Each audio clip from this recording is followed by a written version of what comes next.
जय हिंद मेरे से प्यारे दोस्तों को मैं आप सभी का स्वागत करता हूं आप सबके अपने channel day to day learning पर। तो दोस्तों आज हम लोग लेकर के आए हैं एसएससी जीडी 2022-23 के लिए जीके का मॉक टेस्ट, यानी कि हम लोग जीके के टॉप 20 क्वेश्चंस को देखने वाले हैं, जिसमें कि आपको मैं कुछ समय दूंगा और आपको उस समय में क्वेश्चंस का आंसर देना है। दोस्तों अगर आप लोग इन सभी क्वेश्चंस में से मात्र 20 में से अगर आप 10 क्वेश्चंस भी सही कर पा रहे हैं, मतलब समझिए कि एसएससी जीडी में इस बार आपका सिलेक्शन पक्का है, क्योंकि जो भी क्वेश्चंस हम लोग लिए हैं ये सभी क्वेश्चंस प्रीवियस ईयर में पूछे गए क्वेश्चंस हैं।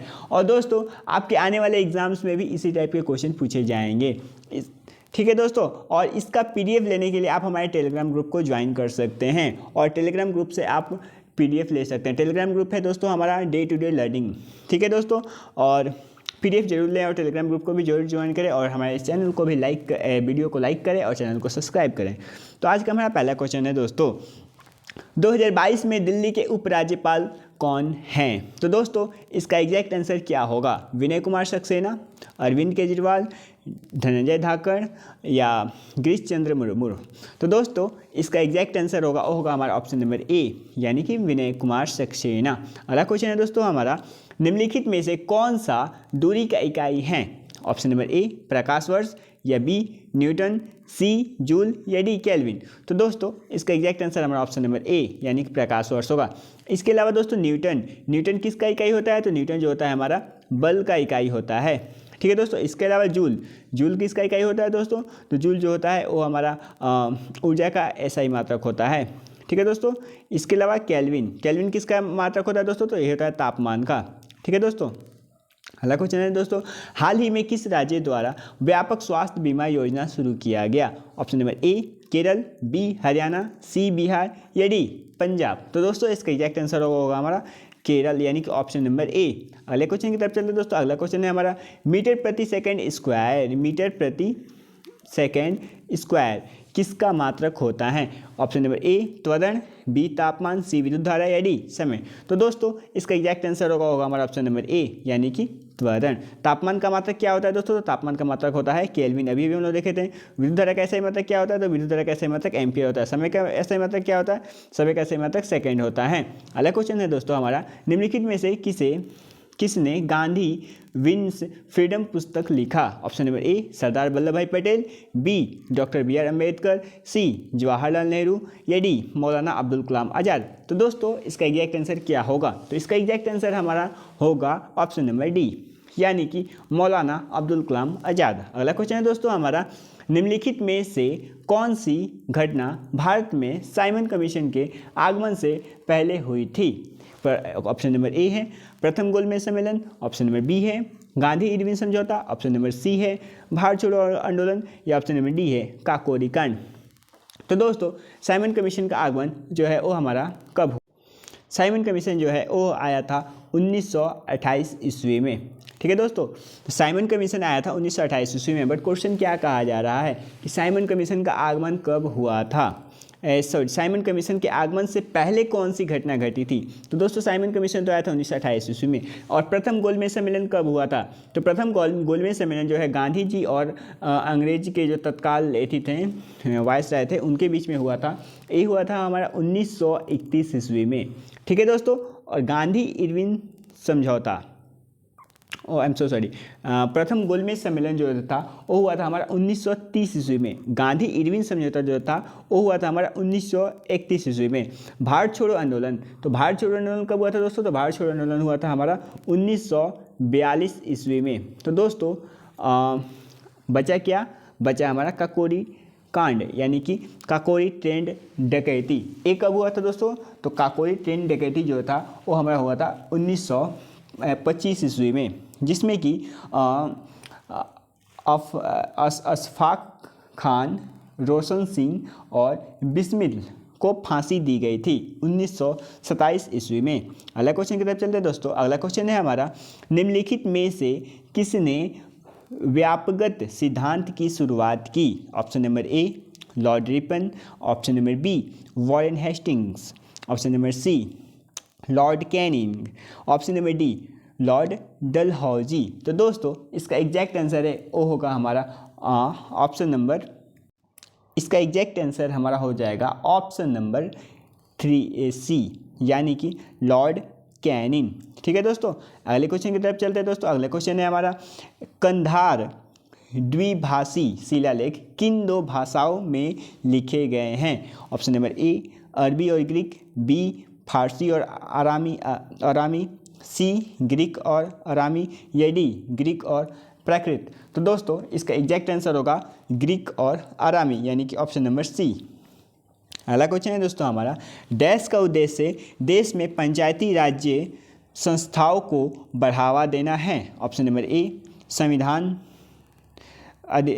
संविधान एक्ट जो होता है वो है 1988, या संविधान अधिनियम 1977, या संविधान अधिनियम 1992, या संविधान अधिनियम 1975। तो दोस्तों इसका एग्जैक्ट आंसर होगा वो होगा हमारा कॉन्स्टिट्यूशनल एक्ट 1992। ठीक है दोस्तों, यानी कि ऑप्शन नंबर सी। अगले क्वेश्चन की तरफ चलते हैं दोस्तों। अगला क्वेश्चन है हमारा, फीफा विनियमों के अनुसार एक फुटबॉल मैच में 45 मिनट के बीच में डैश आराम की अवधि होती है? यानी कि दोस्तों एक फुटबॉल मैच में 45 मिनट के बीच में कितने देर तक आराम कर सकते हैं? तो दोस्तों इसका एग्जैक्ट आंसर क्या होगा? Option number A 20 minute, B 15 minute, C 10 minute, या डी होगा दोस्तों 20 मिनट, सॉरी 30 मिनट।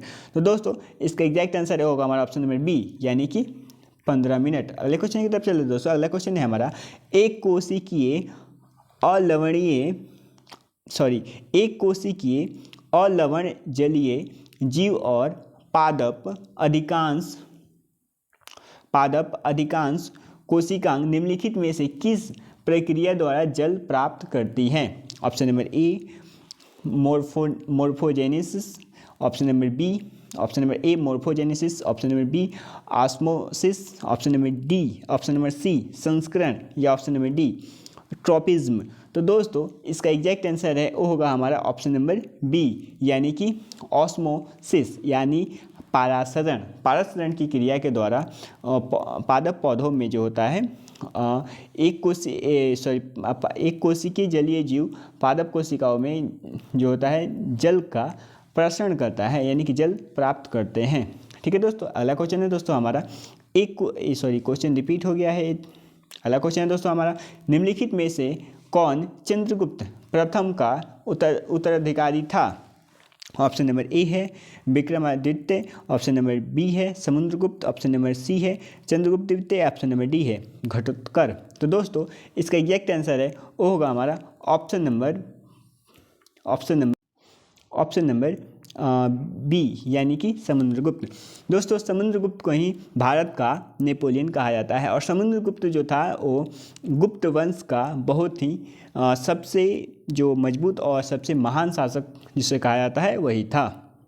अगले क्वेश्चन की तरफ चलिए दोस्तों। अगला क्वेश्चन है हमारा, धातु के किसी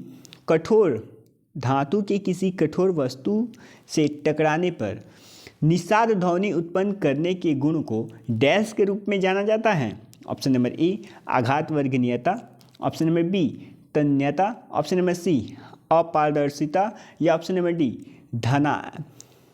धानिकता। तो दोस्तों इसका एग्जैक्ट आंसर होगा हमारा ऑप्शन नंबर डी यानी कि ध्वनिकता।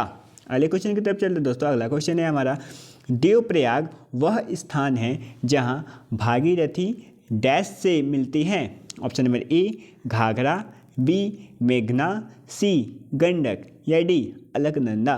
तो दोस्तों इसका एग्जैक्ट आंसर होगा हमारा ऑप्शन नंबर डी यानी कि अलकनंदा। अगला क्वेश्चन है दोस्तों हमारा, निम्नलिखित